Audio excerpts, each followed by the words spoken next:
How goes the family? Welcome to Larry's Anything Goes. We are live. It is all good in the neighborhood. It's Thursday. You know, there's some storms going on, but we're still going to push through as always.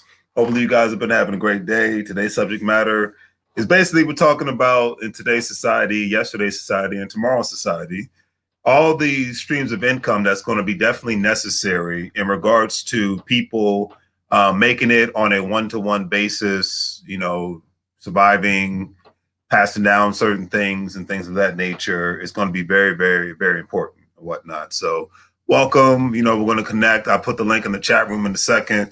But first, I'm going to go over a couple of things in regards to today's subject matter, because as the cost of living rises, no matter what state you reside in, great example, I'll use Texas. One thing I found out, Texas is like even during COVID-19, Texas is the #1 state right now that people are moving to.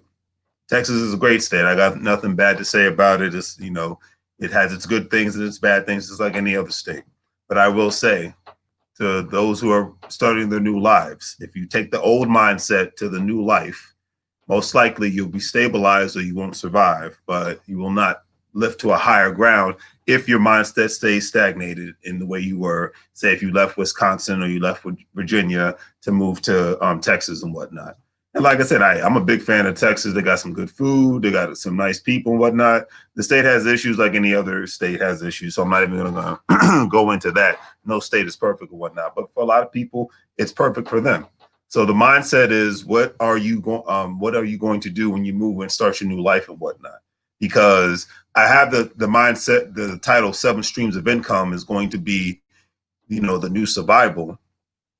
And it's not even just you having 7 streams of income. It could fall in place in you having 6 other people reside with you and whatnot for a short period of time. It doesn't have to be forever. I always go back to and I give credit to a lot of people who immigrate to the United States that have 10 to 15 people living with them for a short period of time, because a lot of people in those groups, it looks like they're doing it because they're struggling just to survive. But a lot of times they're doing it, not all the time, but a lot of times they're doing this because the mindset is, look, we're going to buy a significant amount of real estate. Going to buy a significant amount of businesses and whatnot, and work a job at the same time. So as we're so busy doing this, we're not worried about what our car looks like. We're not worried about what our house looks like. But all we care about is what our 2 things look like. Well, 3 things: the health of our family, our bank accounts, and our actual assets, aka businesses, aka other streams of investments and things of that nature. Because they put it most Americans don't know what it's like to be able to live in a household where there's 10 paychecks coming in or 7 paychecks coming in. Most Americans know how it is to have 2, at most 4 paychecks coming in a month and whatnot. But if you have that many paychecks coming in a month and they're contributing, and by the way, if you have somebody who's very handy and knows how to fix cars and fix something when something's wrong with the house and whatnot, that saves you not only a lot of time, but definitely saves you a lot of money and whatnot. Okay, instead of you having to call somebody who's going to overcharge you to fix the electricity, fix the plumbing, or unless you got to hook up, and that's always a good thing. So I don't knock that.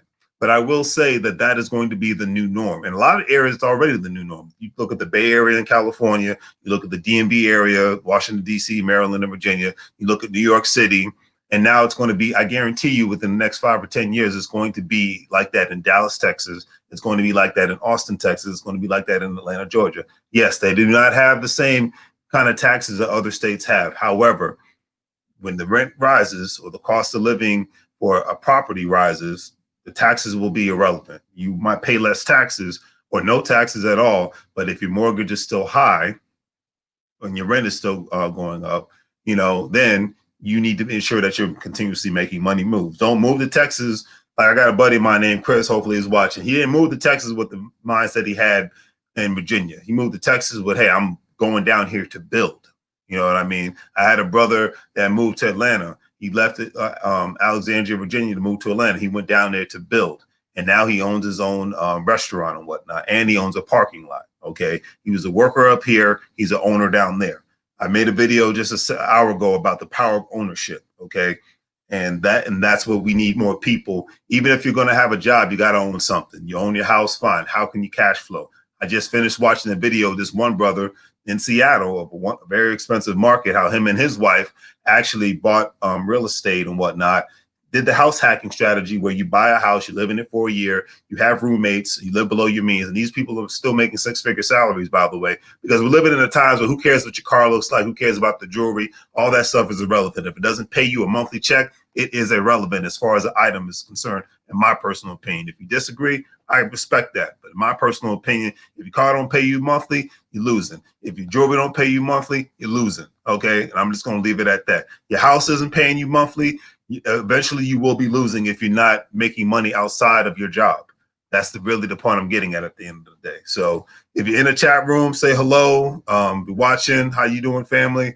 Appreciate you tuning in and all that good stuff. But this is, and I'm very passionate about this because it's very serious. You know, you can't, it's nice to have fun and whatnot, but if you're not building, then, you know, you're going to be in trouble. I mean, there's really no other way to put it. You know, I'm trying to be, you know, I'm trying to be very cordial about this because, you know, if you look at the statistics, for most working Americans, they're going to need at least 1.7 million in their retirement, you know, and that's just to get by, depending on which state you live in. We have a lot of Americans who are living abroad right now in cheaper countries, places that are even cheaper compared if you lived in Pennsylvania, Mississippi, or Texas and whatnot. So the cost of living is way cheaper and whatnot. But the mindset, like I said, you have to have that right mindset. You got the fire movement going on. People are doing their darndest to cut their expenses tremendously, which is smart. They're investing a lot more in their 401k, stocks, bonds, and rental properties, and side businesses and things of that nature. And then you have the people that are planning to retire in the Philippines, or Costa Rica, Panama, you know, Africa, you know, because Ghana is becoming the new norm, especially for a lot of African Americans, Ghana, Nambia, you know, and I think that's a great thing as well. What's going on, Rich Bum? How you doing, brother? What's going on, brother? How's life treating you, man?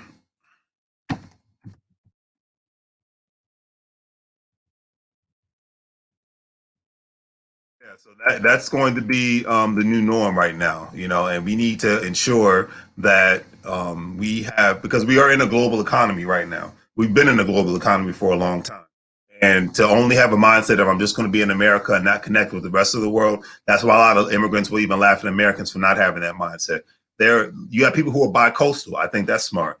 But you have people who are bi-country as well. You know, they spend a significant amount of time. They could be in South America, Africa, Asia, Europe, you know, what have you. And then they spend a significant amount of time in the United States. So I'm going to put the link in the chat room. Rich Bum, if you want to tune in, call in, just hit the link, and you know we can chop it up a little bit.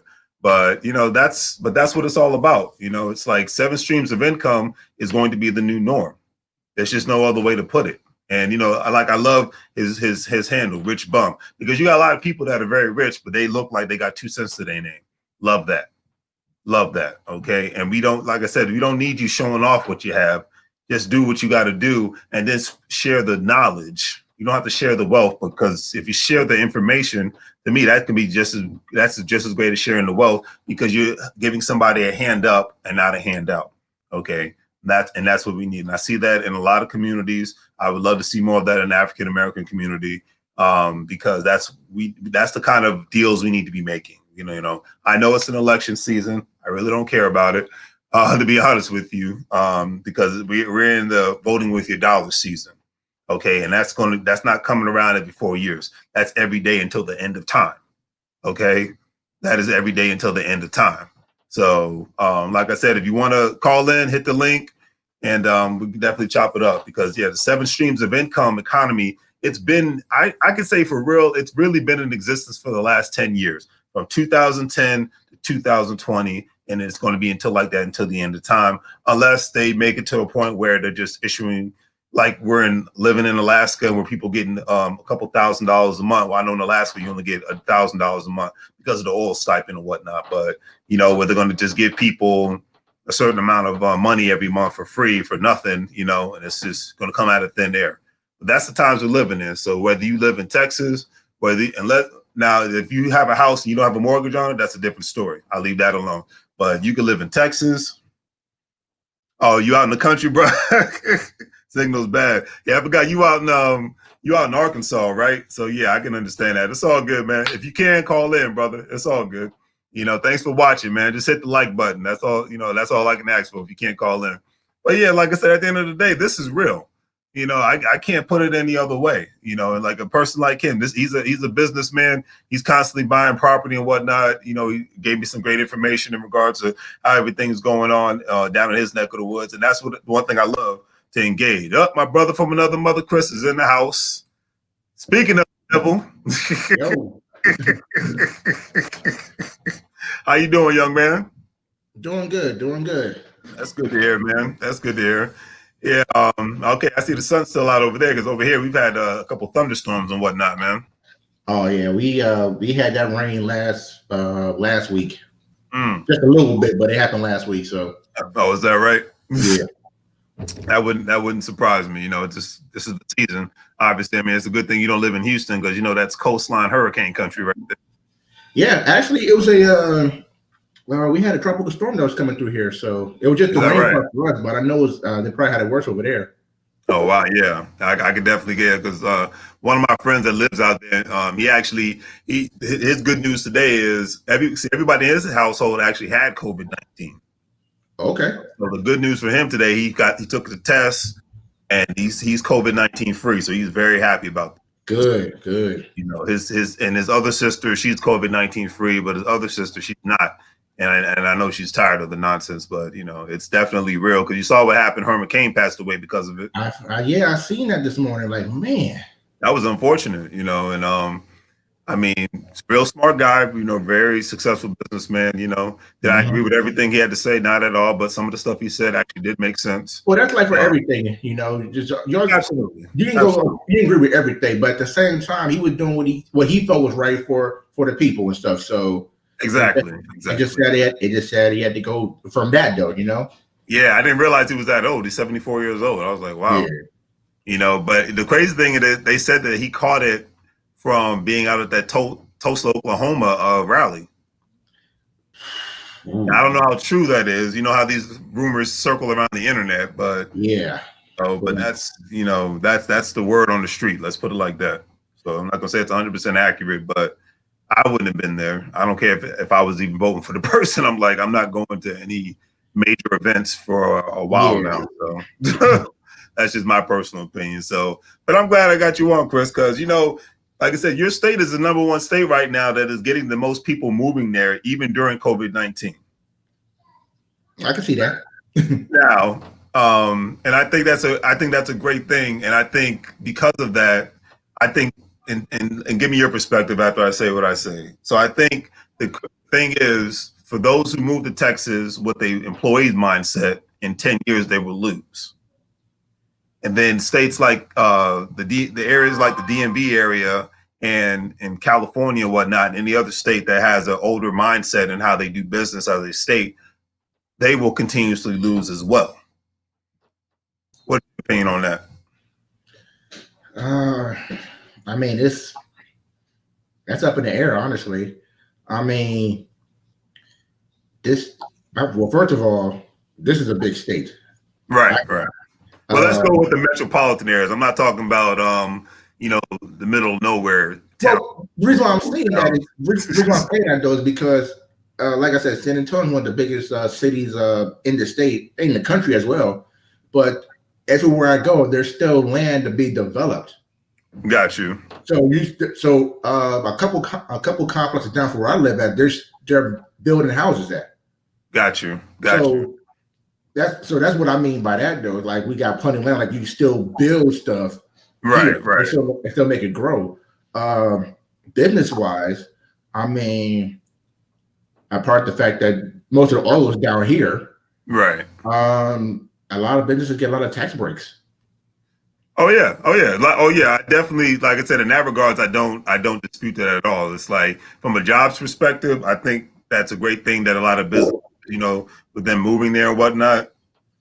I'm just saying for your average worker, if they move down there with I'm only going to have a job mentality in the next 10 years, they're going to lose. I definitely can see that because right now, right now, if you move down here, it's a good time to move now. Right. Because what's the word? The standard of living here is a lot cheaper compared to the DMV area. Right. LA, the Bay Area. Right. It's a lot, especially Silicon Valley. It's a lot cheaper to live down Oh, here. absolutely. Yeah. So people that especially let's say especially work federal government. If you can Right. move down here, because I know the NSA is bringing 100,000 jobs down here to San Antonio as we speak. It's supposed to be like a 3 to 5 year plan. Yeah, I can believe that. So with the federal government, once you get to a certain level of I want to say your GS number, Right. you Right. can transfer and keep that GS number. Right. So you have like a high 5, low 6 figure income. Right. And you're able to transfer down here with that money, it can go a long way compared to where you're currently at in the DMV area. Or if you're in one of the tech companies like Tesla, Google, you could actually leave Silicon Valley with a 6-figure income, come down here to Austin, Texas, or Dallas Fort Worth, because that's a tech city too. Go around there, and you could be comfortable. I mean, comfortable to the point that you can have let's say, for example, your title is 7 streams of income. You actually can leave Silicon Valley with 1 income, come down here, you can have about at least 3 to 4 easily. Exactly, because that's the thing. I'm really trying to hit home. It's like, if you're going to, like, great example, when I have less debt, my mindset is always how I always quote Damon Debt. How can I obtain more assets? But workers, less debt means let me spend more money on crap, or let me only save, which is fine because you have to save for a rainy day. However, especially if you're in the private sector, most states are right to work states. They don't need a reason to fire you. You could be the best employee on God's green earth. Yep. And that's really the point I'm hitting home, because single commit workers are going to lose if they don't obtain at least another stream of income and have a mindset of a asset accumulator. Well, you can say it best. If it don't make dollars, it don't make sense. It don't make sense. So if you're a business owner and your money going to the negative, right? Either you want to stay afloat or you have to cut somebody off to be in the positive. Your first choice is like, okay, let's see what I can do first to maintain. But if I can't maintain, unfortunately, somebody got to go. Exactly. And let's just call it what it is. And speaking of which, because we're in those times right now, a lot of companies are going to trim the fat, and that fat's never going to come back. Like fat back. But anyways, yes, it's not going to come back, because companies are like, look, I can do a lot more or do the same with less, or my profit margins are not looking the way that I want them to look. So I need to trim anything that's not really making me any money right now. Right. Now, what was it? Those airline companies, I sent you an article about it, like, let's say a month ago. Yes. Now, they had to lay people off, but I have, from all the other ideas, from what I read about, from what I've seen, it's not that they had to lay people off, but ironically, they kind of did it the right way, so to speak. Yeah, because you're right, 100%. To do it, that's how you do it. You give people a severance package. Yeah, companies did that anymore, to be honest with you. Yeah, they did something better. Like one company, I forgot which airline company it is. They asked people, okay, hey, we got to cut people off. Right. I'm giving you an opportunity to volunteer to be laid off. But if you volunteer, we're going to give you your salary pay for 18 months and a $20,000 bonus to add on with it. Yes. So it sucks you had to be laid off, but for 18 months, you're getting paid plus $20,000 up front. You can make some things happen with that. Yes, sir. So you can't be mad about. You can be mad because you thought you could be there for a long time, but if you've been there for a long time and you got a nice little 401k nest, just right there for you to take it afterwards, and you still get your severance pay for 18 months plus $20,000, you might be the first one like, I'm gone. Let's go. I can make something happen with this money now. I couldn't agree with you more on that one, because that's and in that instance, I think it's a great opportunity for those people to say, okay, either I'm going to retire, or because I'm at that point in my life, or I'm going to make something. I'm going to get another job doing whatever, because I'm still going to get this pay. And then I'm going to make something happen so I can create a lifestyle to where this never happens to me again. If it does, I have my backup plans. Right. And I think with that servitude, they do, if they do get another job, they still get that money as well. So it ain't like they lose that. So I mean, that's probably the best respectful way of laying somebody off. Yes. Obviously, companies are not going to do that. Right. But if you got to go that route and you're able to do it, and you might lose some money for right now, but gain more in the future. Right. Go ahead and do that because you get the respect of your former employees.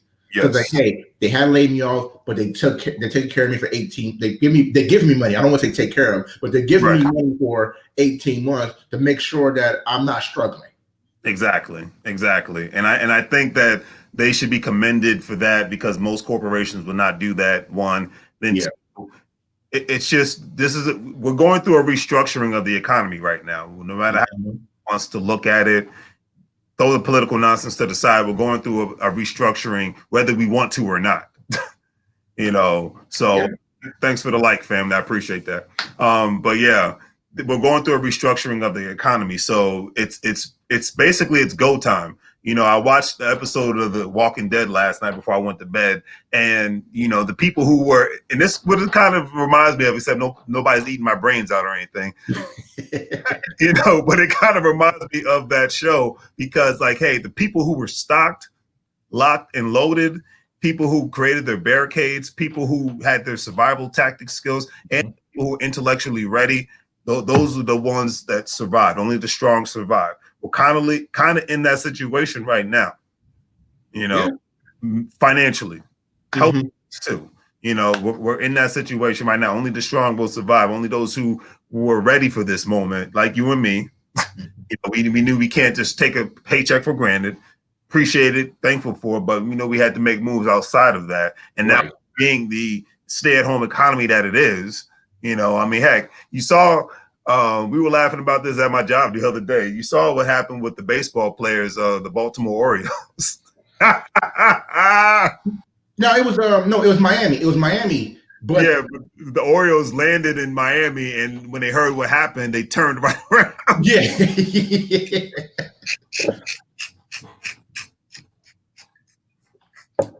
But see, let's get into that though, because that right there is a whole other thing that it goes to relate with what we're just talking about right now.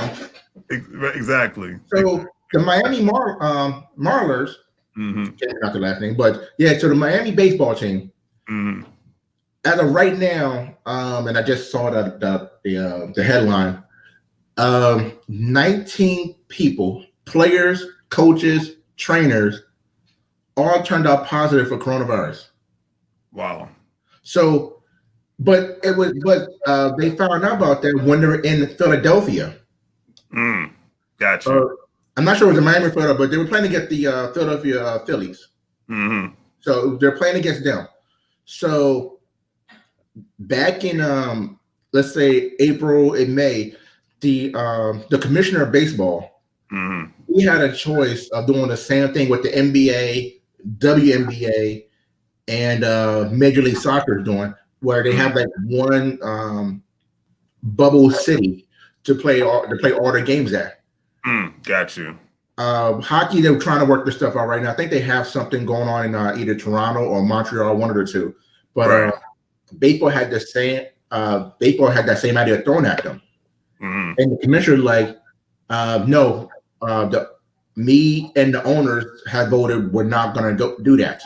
Right. And to me, you're putting players and family at risk. Agreed. Even though they want to do their due diligence and do the cleaning process, everything like that. And these players are world-class athletes, so they're in, I want to say, the best health. Right, exactly. But even still, you're not putting everything in in a quarantine area for a whole season. And to me, that was just it was bizarre. Agreed. It was bizarre because now we got almost one full team. One full team got COVID-19. Yep. So now every game that he has has been postponed or canceled. Canceled. Since the majority of our players, they're already quarantined for 14 days already. Exactly. But it could be 14 days added to when they get healthy as well. So that's more days for them. So they Exactly. basically don't have a team to go out on a daily basis to play the game. Not to mention that whole facility in Miami got to be cleaned up, sanitized, and then every other place that they already played the games in prior to, which was I think 2 or 3 games. Exactly. Now you got other teams that at risk. So the Baltimore Orioles, they did the smart thing. I don't think they got out there playing. They probably turned around and flown right back to Baltimore. Yeah. That's what made it so funny. They didn't even get off the plane. Oh yeah, so they did it right. They flown right back. I would have been the same way. I'm like, I ain't getting off this plane. So in Maryland.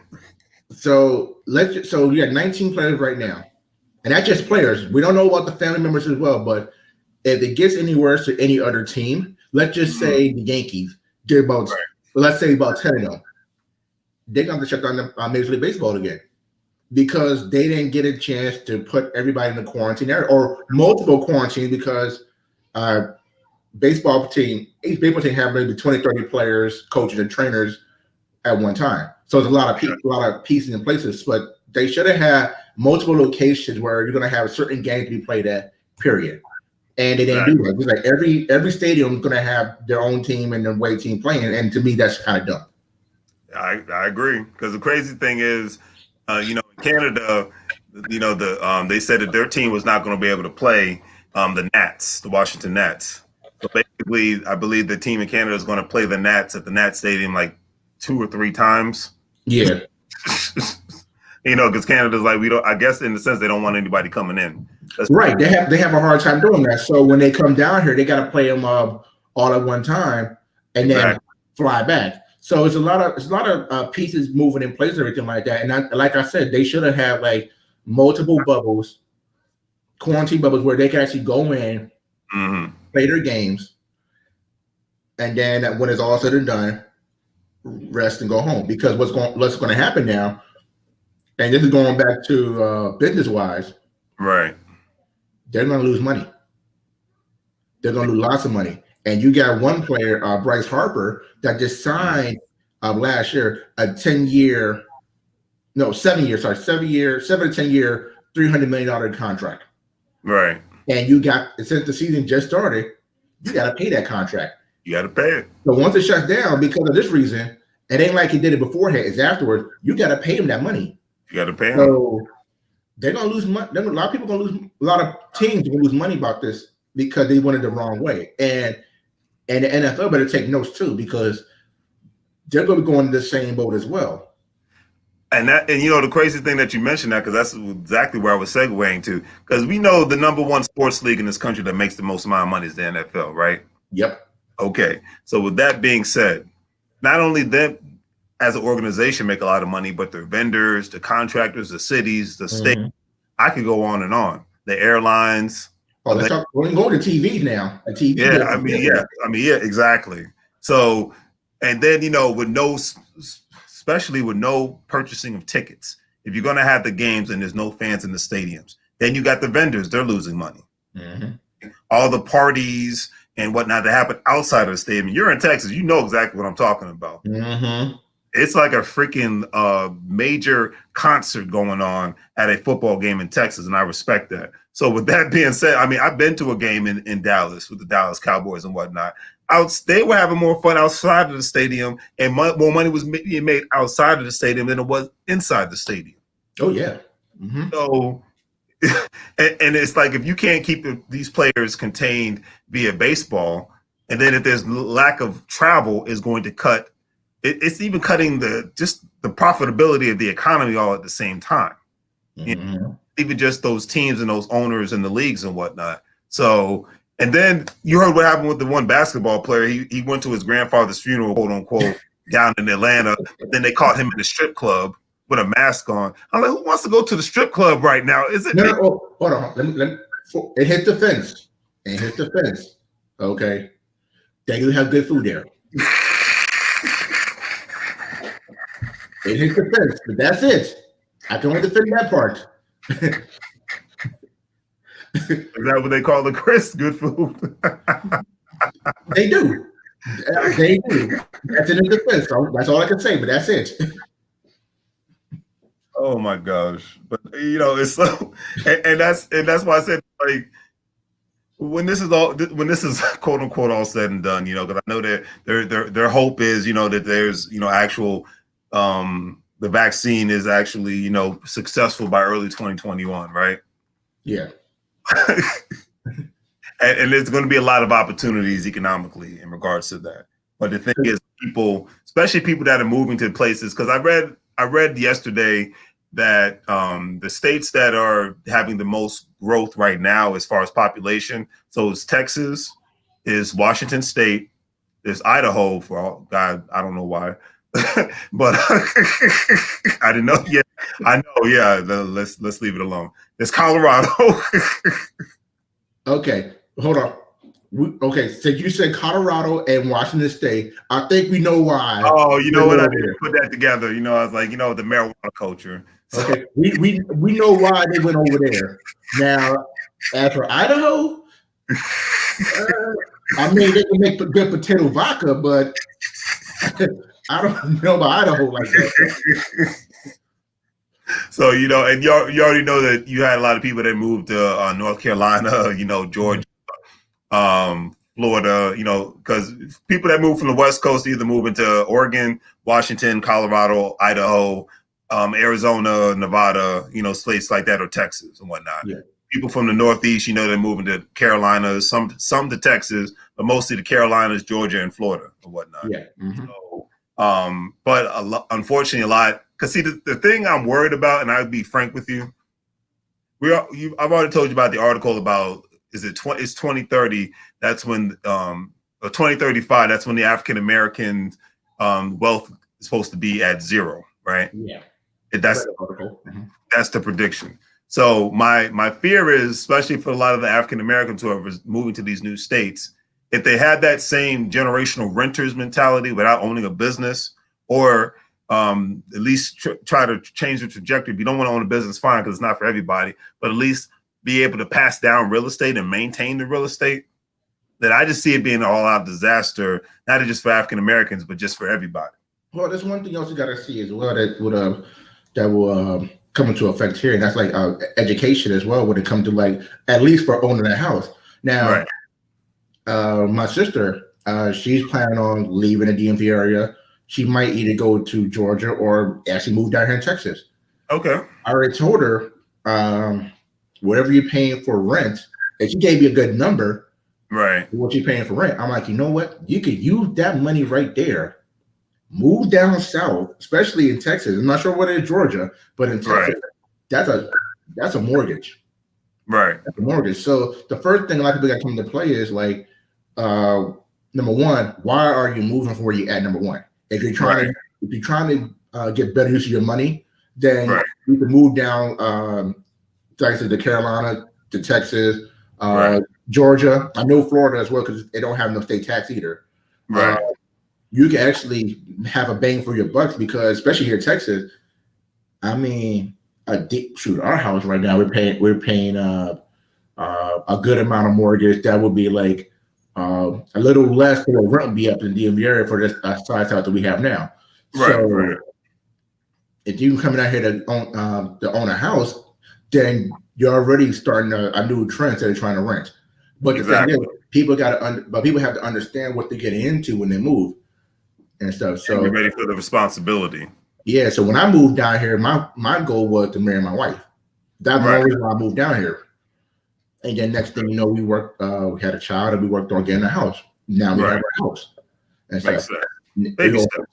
Yeah, we also have careers that's actually paying us enough to take care of this house, but also have money saved on the side where we could do other ventures, like me starting my own business. I wouldn't be able to do that if I still live in the DMV area, because my money would be real tight just paying for an apartment or a townhouse.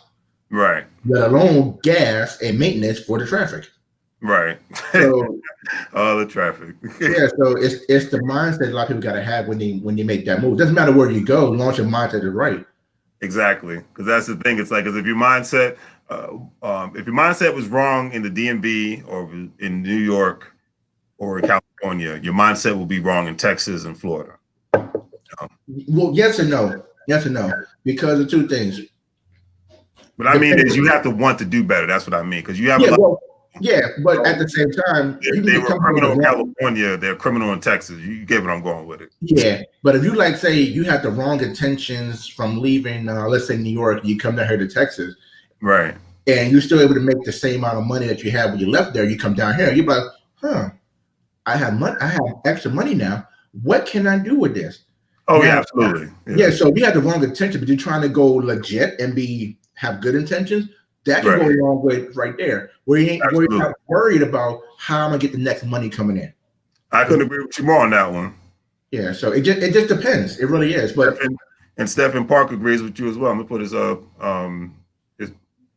his okay. Yep. Yep. So hey, Stephen, if you want to call in, man, just hit the link in the chat, man. You can engage in the conversation. But yeah, and that much I do agree with you. It's like that's what it is. Like, yeah, especially if you can take your same salary, because Yeah. the thing is, a lot of people when they move to cheaper states, sometimes their salary goes down. They're still having a great living and whatnot, and still able to put money away. But in some instances, their salary goes down, but they're happier, and that's the thing. Great example in the article: the woman left. They left California. They went to Idaho. They were happier. You know what I mean? I guess. I mean, what's an Idaho? Okay. I mean, whatever. Everybody has a thing. Like great example. One of my mother's friends, she left Texas because she grew up in Texas. Okay. And she moved to Philadelphia. So, and you get it because when you grow up in the area, your mindset changes. You get older, you're like, I've seen this my whole life. I'm done with it. So I'm moving forward. And she's good in Philadelphia, but that's what she didn't grow up on the East Coast. So for her, it's like a new phenomenon and whatnot. So I get that. And she was able to go up to Philadelphia and make more money, even though it's more expensive compared to living in Houston and whatnot. But she is happier. She has more friends. She evolved. Let's put it like that. I can see that. But yeah, so that, like I said, yeah, if you can do that, absolutely. Because I've met like people from my job, they've moved down to Georgia, they've moved to St. Louis. I don't know why. I'm just kidding. And they got food over there too.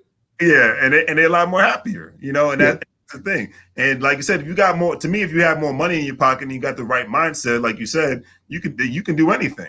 Mm-hmm. Especially if you got the right people around you. I mean, heck, I hope your sister does move down there, because then I know you'd be happy to have family and whatnot.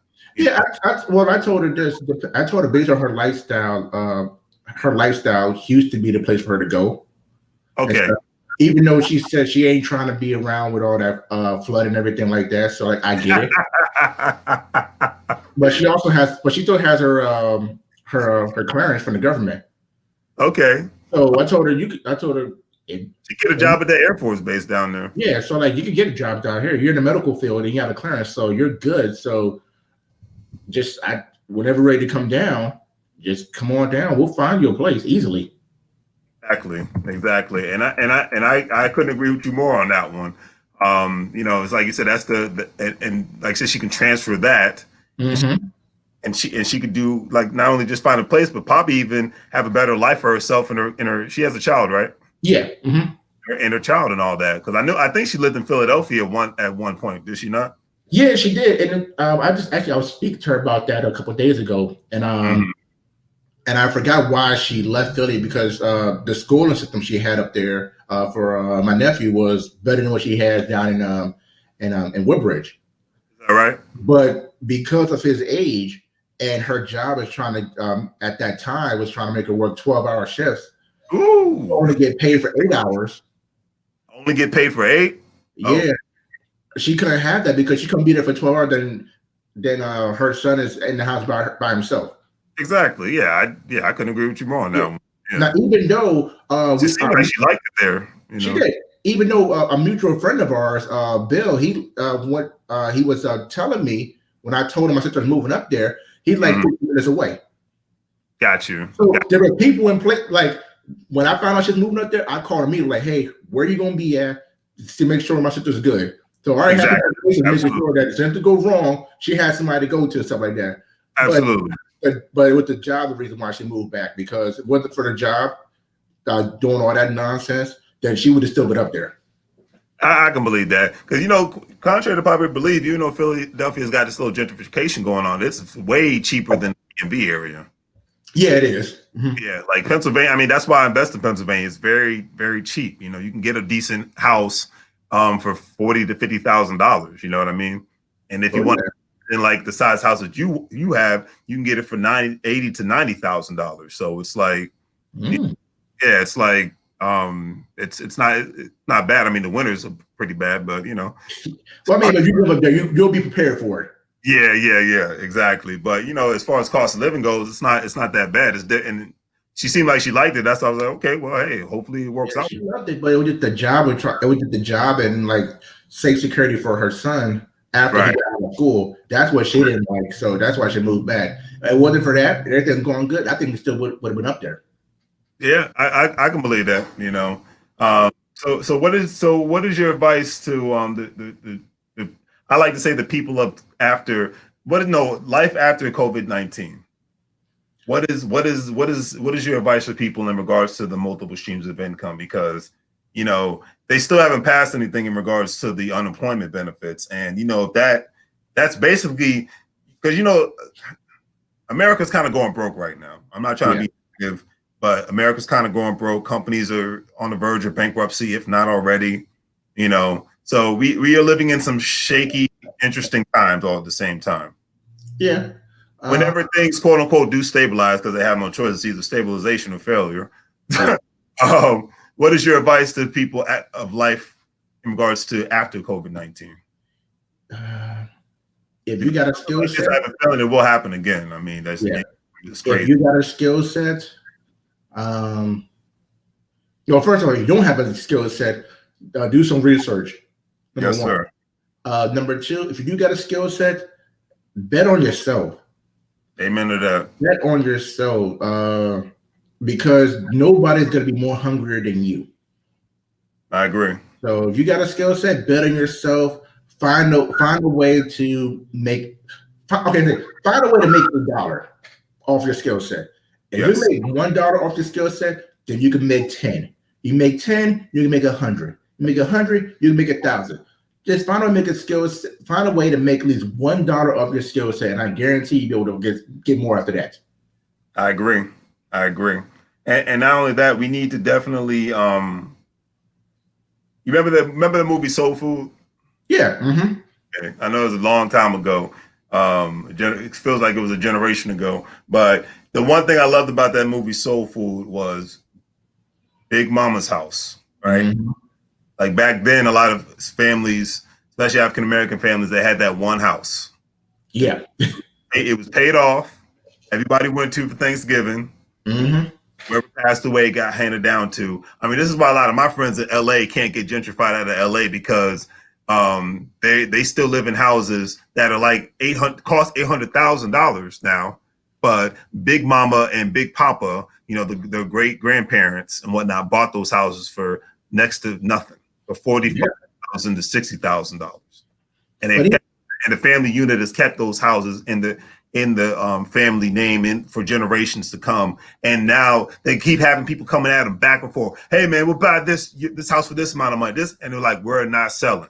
This is in the Jackson family's name. We're not selling.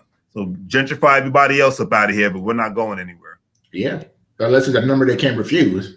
Well, yeah, that's a different story. You know, Yeah. that's a story. 800,000, you can keep your house.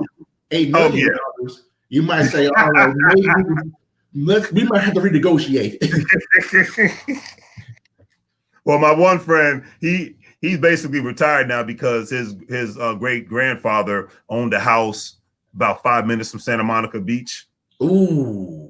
That's prime real estate. He got in World War II. And what funny thing is, you remember that movie that never came out with Samuel Jackson, the other guy, about them buying real estate in Los Angeles during the segregation time frame, and it had a white guy do it for him. What's it called? The Banker? Not the Banker. Yeah, the banker. Yeah. So yeah.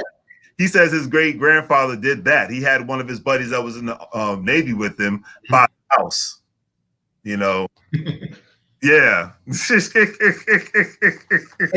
movie didn't make it to theaters, but I think it's on either Apple TV or yeah. But I've seen a little bit of it. But yeah, he's smart. Exactly. And so they gave him an offer he couldn't refuse. Obviously, he didn't tell me the amount of money, but he told me, his grandfather left in that house. He didn't want to sell it because he loved being able, when he went to the beach, you know what I'm saying, he could just go to the house and whatnot.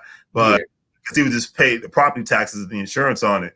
But but they gave him an offer that retired him. So he used to work for YouTube. Now he's retired. Wow. That's contracted work on the side right now because whatever the number was, obviously he still lives in his one place in South Central Los Angeles and whatnot with his family. But they were able to buy another investment property within the area and to not work anymore. Yeah, so it works that way. Real estate. Yeah, I mean, it works that way. And another thing I want to add, like that's right, Stephen. Strive for better. Another thing I want to add to like another movie that we literally we grew up watching was the whole Fast and Furious series.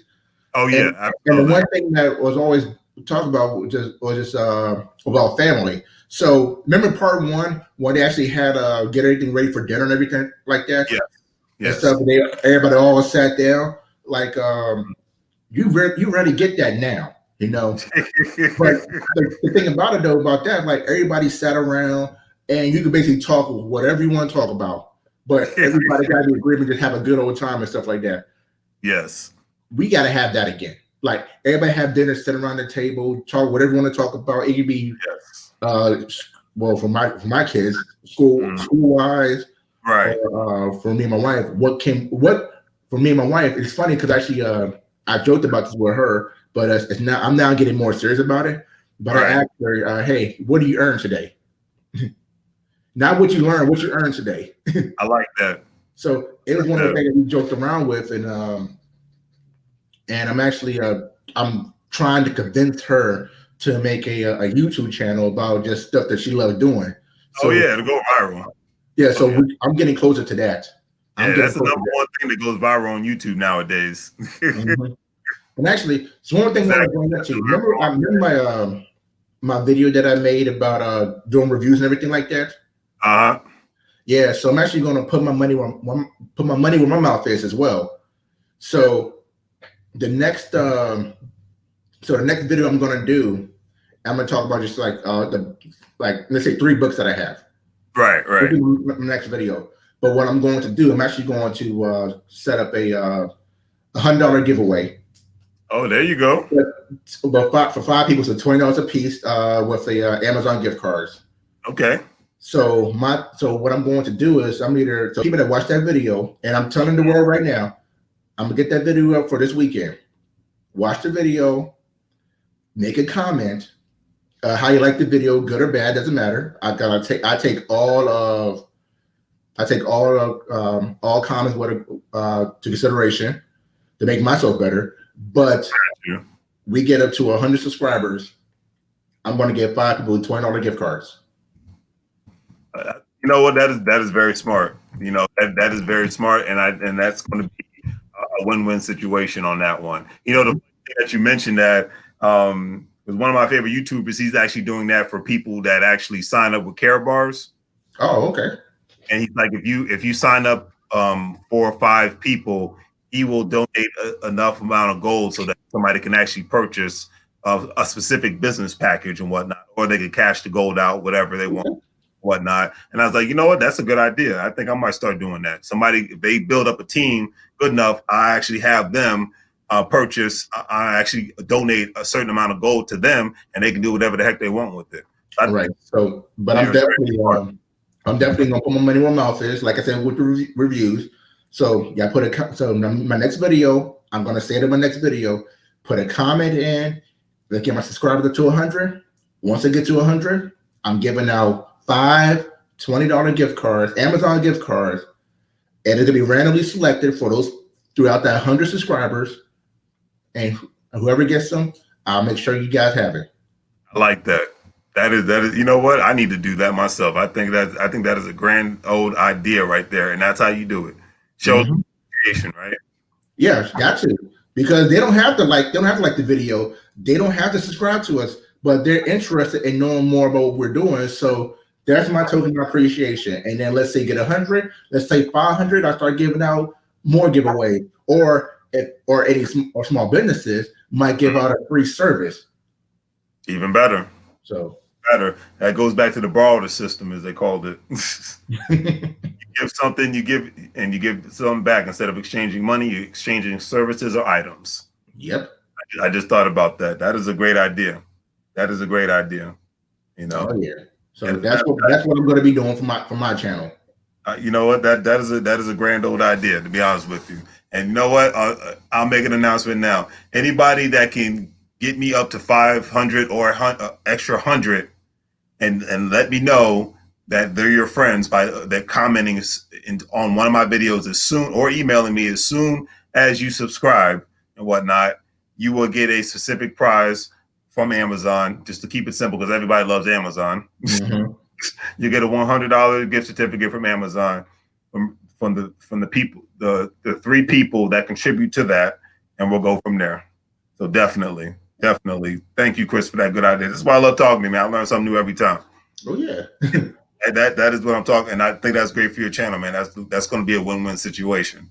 You know, that is going to be a win-win situation.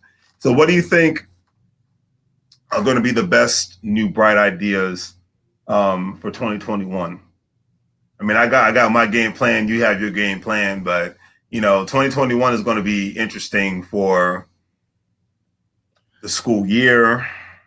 Oh, that's easy. That's easy. It's good. The best thing there's already even they're using it right now, but they're going to make it better, and that's Zoom.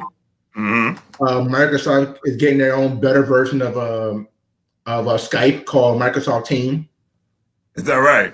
Yeah. So they're now incorporating that for businesses, everything like that. But it's going to Teams. Yeah. A lot of agencies are utilizing Teams. Yeah. And then Google already got it with Google Meet. Okay, got it. They basically changed Google Hangouts to Google Meet now. So Carly's school actually had that set up already for her tablets. Okay. So now they're working on that. So video conferencing is going to be the way to go for a lot of businesses, a lot of schools, and just and even though this object is not considered new, it will be new for a lot of small businesses. Is having a digital presence for your business, especially if you like delivering products or food. You want to have a digital service set up for it. So now having a digital presence for small businesses is key. This is true. And you know, and it kind of goes back to my question again for the major cities in America. Will they become more ghost towns? As far as those corporate buildings that, you know, since the old way is going to be dead for a lot of new, especially let's just go with newer corporations. A lot of the old guard is going to take them maybe a couple of years. Mm-hmm. For those newer tech companies that form, are they really going to occupy a lot of those downtown centers? If they find out if their efficiency rate gets better than what it is right now for them being in those offices, if their efficiency rate goes up to a high number that's bringing them more money in while people work from home instead of people going into the office, then yeah, it's going to be a ghost town. They're going to shut some things down because they're spending too much for the lease. And I guess as an investor, I'm going to say it. I mean, as a regular person, people will be like, hey, I don't want to see that happen. I miss being able to go to the city and work because, you know, a lot of people actually do like leaving home. I get it, you know, not me, myself, I'm different. But hey, a lot of people love leaving home and, you know, being in an office environment and working around people. I get it because for a lot of them, that's the only before COVID-19, that was their only socialization they had outside of their home. That's a problem right there. If that's not sad, I don't know what is. Mm-hmm. That's the saddest thing. Like people told me this before COVID. I don't want to work from home. I'm going to be bored. I'm like, well, you have work to do. But this is my time. I get to socialize with people. I'm like, are you serious? This is it? You don't have a life outside of your job? But that's another story for another day. But but I see that happening. But as a real estate investor, I will be happy to jump at that opportunity because I know that people like myself and other people who are at a higher level, they'll be more than happy to jump on board and take those properties off of those people's hands and flip it into something else that'll be much more lucrative. Or yeah, that could happen too. Like just useful. Yeah, like Google, Google is they're smart with their stuff. Amazon, they're smart with their stuff. They wasn't trying to like lease the building. They bought the property to buy the buildings. So right. they're not so they can basically, because right now was a Google actually made a mandate that all the way to I think late 2021, everybody will be able to work from home full time. Yes, I did see that. So obviously they're doing something good over there because Google is Google. Yeah, right. They own a lot of things. YouTube's one of them. So, right, exactly. Yeah. So they're preparing for something like this. You know, they sorry, go ahead. I didn't mean to cut you off. Yes, I mean, so what's going to happen is like if their efficiency, like I said, if their efficiency goes higher than what it was already, then I can see them making more money doing it that way because they're going to start leasing that building now to other small companies that's trying to get a building to raise their efficiency level of what they're doing. So it's not just going to be happening here. I don't see those buildings. I don't see those buildings being completely empty if that company owns the property. Right. If they own the property, they're going to lease out to small businesses that's going to give them the chance to not only that company make more money, but that small business to bring more money in as well because they're going to try to get themselves more efficient as well. So it's going to be a lot of change of parts going within that few years. And I think, but then I wonder, it's like, how are the owners of those buildings going to attract those businesses? Are they going to cut their lease rates down? You know, the monthly leases or the yearly? You know, well, if they own the property, then they don't have to worry about the property tax. So so obviously with the whole economy thing, I know the property taxes may drop a little bit because they're trying to keep people in buildings. So that's going to drop a little bit, and so these other small businesses to go in there, they can make a price that is convenient for them. Right. But the owner of that property, that building, that land will still make some money off anyway. So it's going to be a win-win for everybody once the right pieces are in place. So then the question is, I have, and I'm not getting political. I'm just like, hey, this is just a financial question. If they cut the taxes, because taxes have already been cut, you see deficits are growing tremendously. So my thing is, if they cut the taxes even more, where are they going to get revenue from in order for them to even stay in existence? Oh, there's always going to be some type of tax. I know that. I guess they'll probably like add like a sales tax or something like that. There's going to be some type of new tax that's going to come in to replace the old tax. It has to be in order for the states the same. Every state and county in this country, it doesn't matter what, they had that in common. Without it, I mean, you saw what happened in Louisiana a couple of years ago when they tremendously cut their taxes, and I heard about that. Louisiana and California and Kansas have in common. If you excessively cut your taxes, that means government and business have one thing in common: they need money to stay alive. So. So that's why I'm just wondering, but I think you're very 100% correct on that one, and that's going to be interesting seeing that new phenomenon because, like I said, and most likely it'll be the buildings by the people who own them outright, and they're not paying a mortgage on them, because obviously if you're paying a mortgage on, you can't afford to cut down the prices of the leases and whatnot on the buildings. So, but then it just kind of goes to my other question. Since staying in is becoming the new norm, and as the one article I read and I blogged about, staying in is the new going out. How is it going to affect the downtown life? They affect nothing. People are still outside. I'm not talking about. I'm serious. People have their mask on. They're still going outside, so nothing really changed. Except the bars are shut down, but that's really it. Okay, so they did shut the bars down in Texas, huh? They shut them down. The bars and the club, they did shut down. But outside of that, I mean, people are still able to, I would say, almost enjoy the normal life, just have a mask on. Every store now, or every business now says you gotta have a mask to go inside. If you're not coming in, or we're not doing any service with you. So everybody got their mask. They're able to go in, do what they got to do, get in and get out. So really ain't much change. Matter of fact, I just went to the store to get some a couple of things, some dog food for starters, from my loud dogs in the background. but it was packed in there. I mean, the lines were like going back into the aisles. It was just that packed. Is that So right? yeah, so people are being more precautious. They got their hand sanitizers on deck. They Right. some people some had gloves on, but Gotcha. everybody had their mask.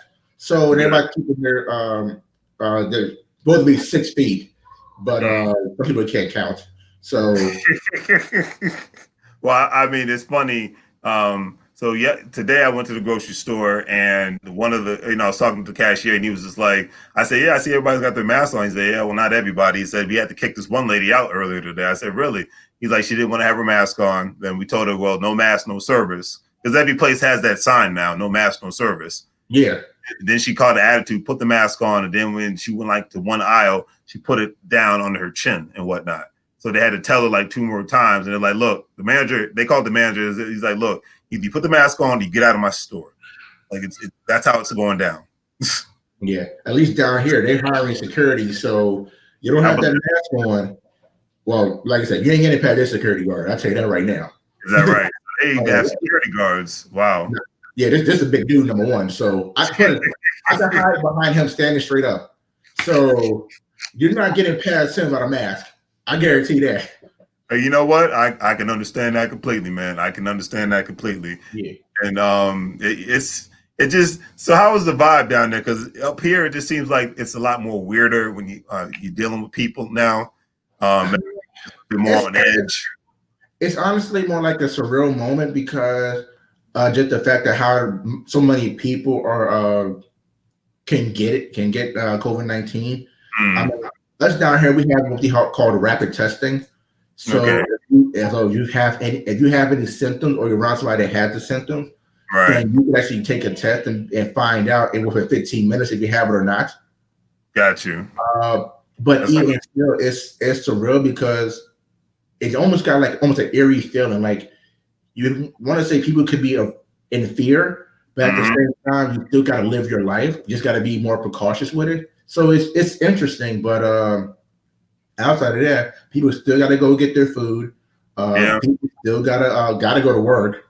yeah, Uh, kids got to go to daycare and thank God the daycare my daughter goes to. They did every precaution that they can, make sure everything's all sanitized. right, No right. testing before they even go in. Mhm. And any chance that they may have a staff member or a kid that might have it, they closing down the whole place for 3 days, do more sanitation, and nobody can go in there unless they get a positive result. I mean, a negative result on the test. And that is good. I mean, I know a lot of companies are doing that as well. Government organizations are doing that as well. I mean, because at the end of the day, it's safety first because your health is your wealth. Without it, what do you have? Yeah, and it's scary. It's almost scary too because you're also in my case, I'm putting the care and the well-being of my child into someone else's hands Exactly. that literally they have to worry about themselves too. So Exactly. for them doing a great job for it, I commend them, and they deserve every bit of my payment that I make to them on a weekly basis because they're doing what they can to make sure that my daughter is safe, and I appreciate that. Absolutely. So, and she's still in there having a good time, still learning and stuff. So, like, all right, how much per week?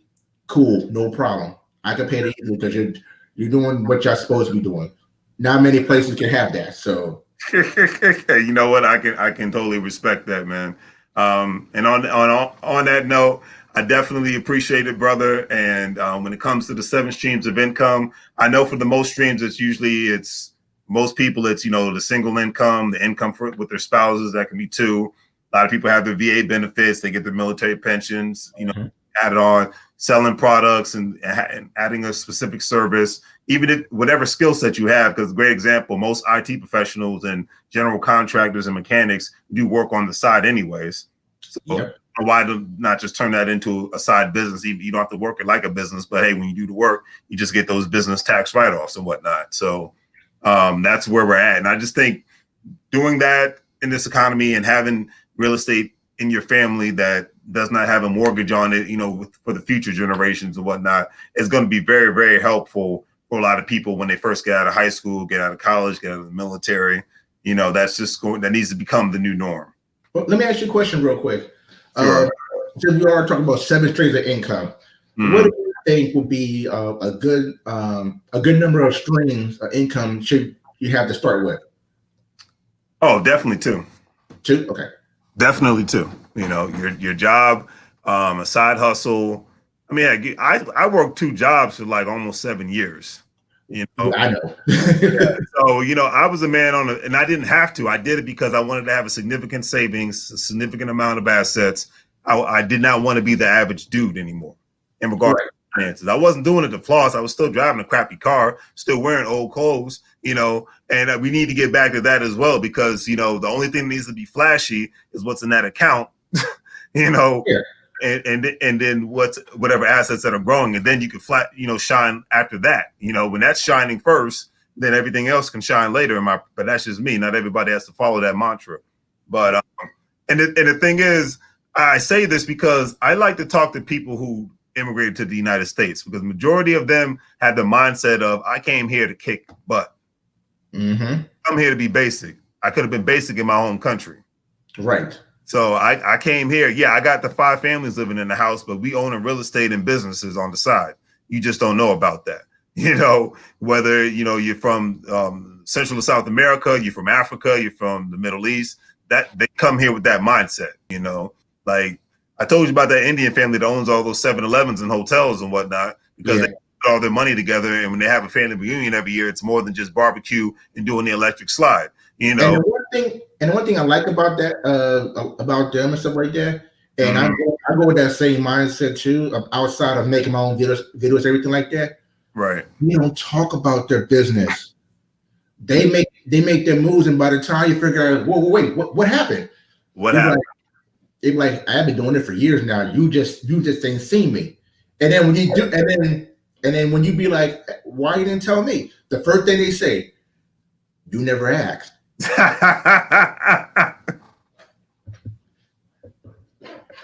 And they don't put it on social media. Even the younger generation, they don't do that. No, they don't. But it's funny, but it's true though. Like literally, you never asked. Yeah. Like with me and you right now, you are doing you're doing your thing right now in the real estate department and everything. Somebody, I guarantee you, somebody from our period is gonna be asking you, man, how you get over that? And you be like, I've been doing it for years. Really? Why you didn't tell me this? And the first thing you're gonna be saying, like, you never asked. Or did you even watch my video? Because I've been telling you guys all this stuff. Same thing in my business. Same thing I've been telling a few people that we know, like how to make things move when you got an easy skill set to do. Yes. Even my channel, I'm giving them the playbook.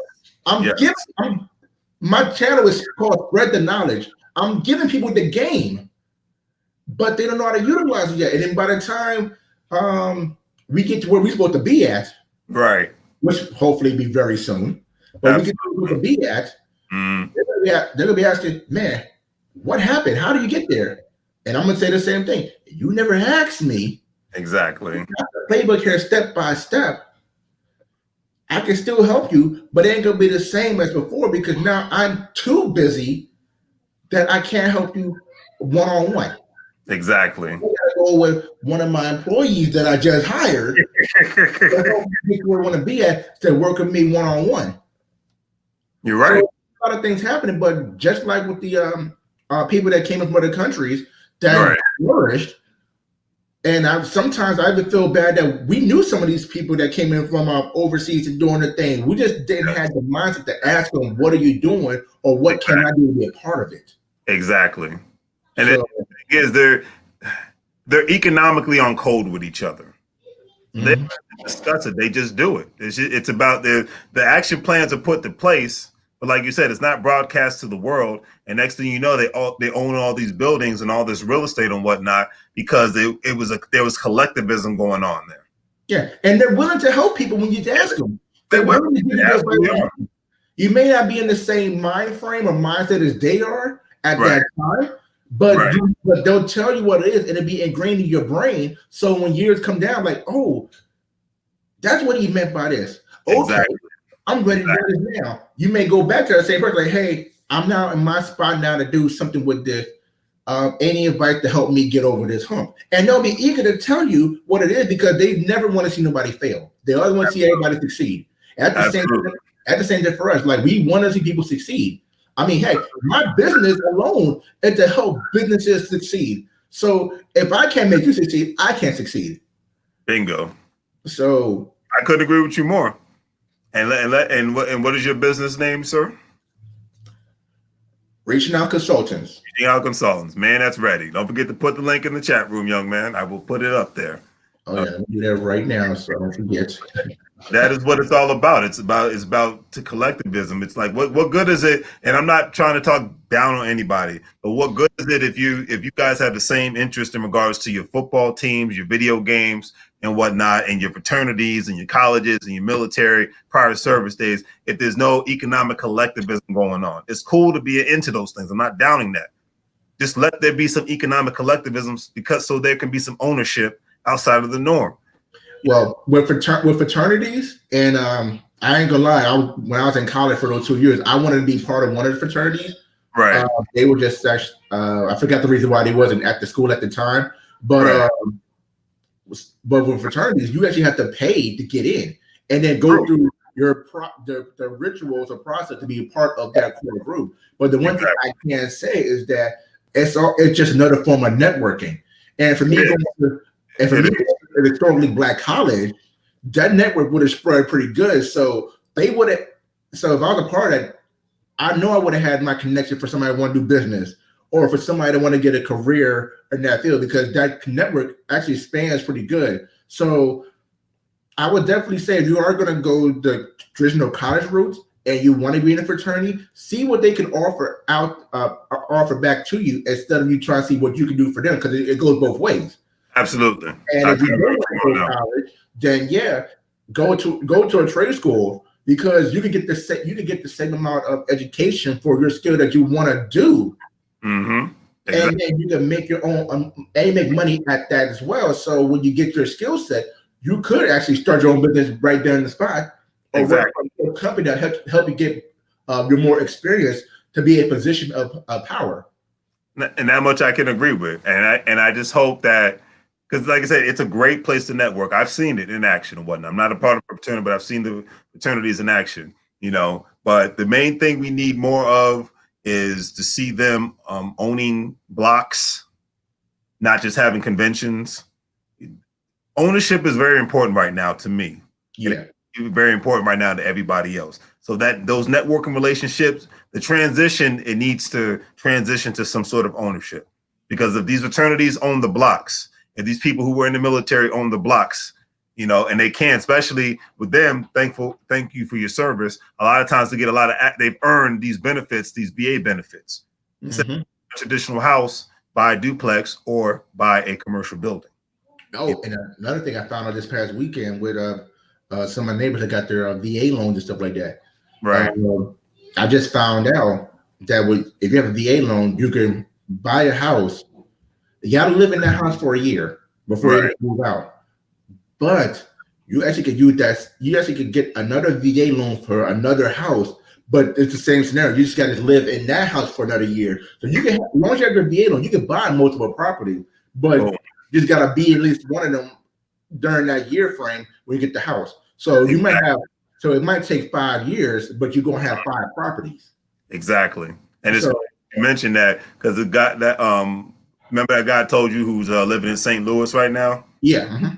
The former soldier and whatnot. He did that same strategy. He took that strategy not only to the house that he lives in St. Louis, but that same strategy down in his hometown in Alabama, because it's so dirt cheap. Because you people live in Alabama than it is in Texas and whatnot. Yeah. So he's bought up not only some houses, but he's actually bought land and whatnot that was from that used to be in his parents' his great grandparents' name and whatnot. He wanted to get that land back in his family name.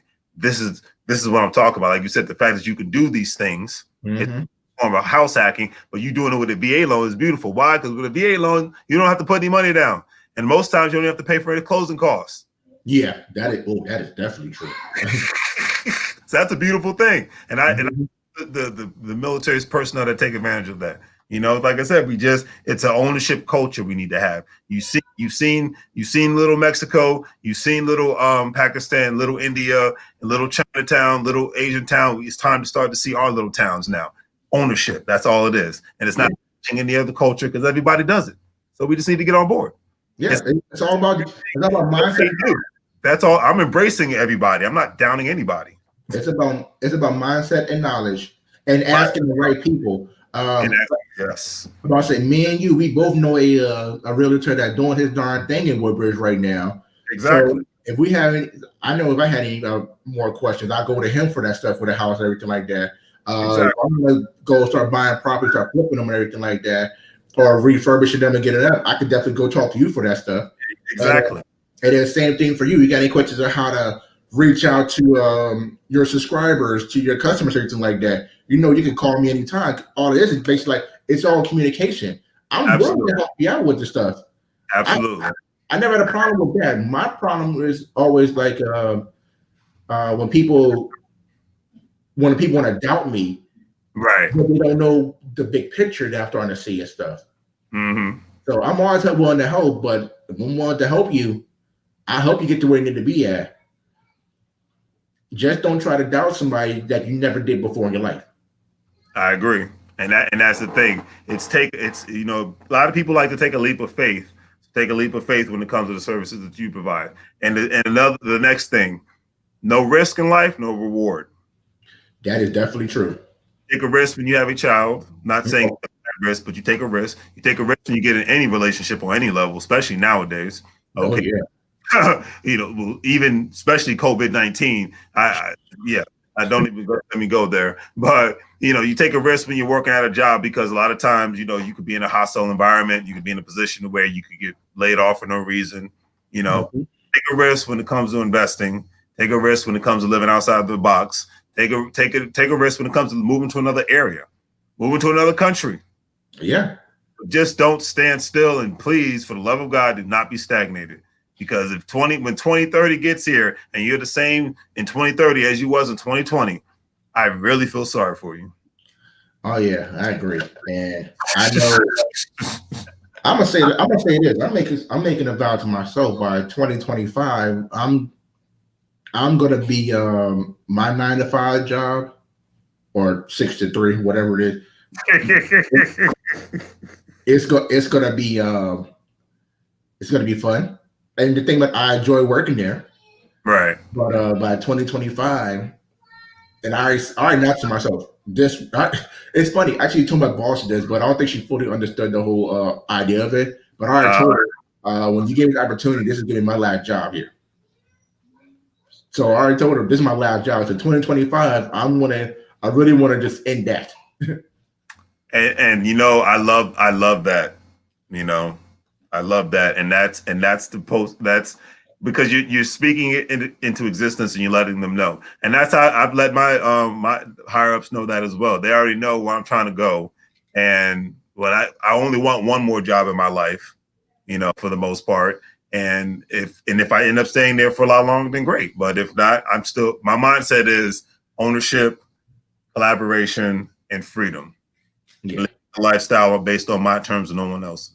Because there's a lot of archaic systems out here that a lot of people are comfortable with, but they're going to be, unfortunately, decimated in the new economy. Yeah. So my first, like I said, 2025, I want to be done. Then about 2 to 3 years, I want to retire my wife from her job.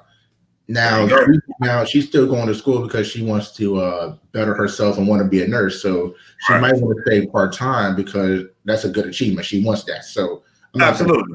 I'm not going to stop before that, but I'm going to give her that choice. Like, hey, you don't want to work. You don't have to work no more. I got it. We're good. The money's right. You ain't got to worry about that no more. But if she wants to, okay. But I know her job is affecting lives too. So that's a good thing too. You want to be a good service for the community. So I have no problem with that. Yeah, she's saving lives. She's saving lives, and she'd be commended for it.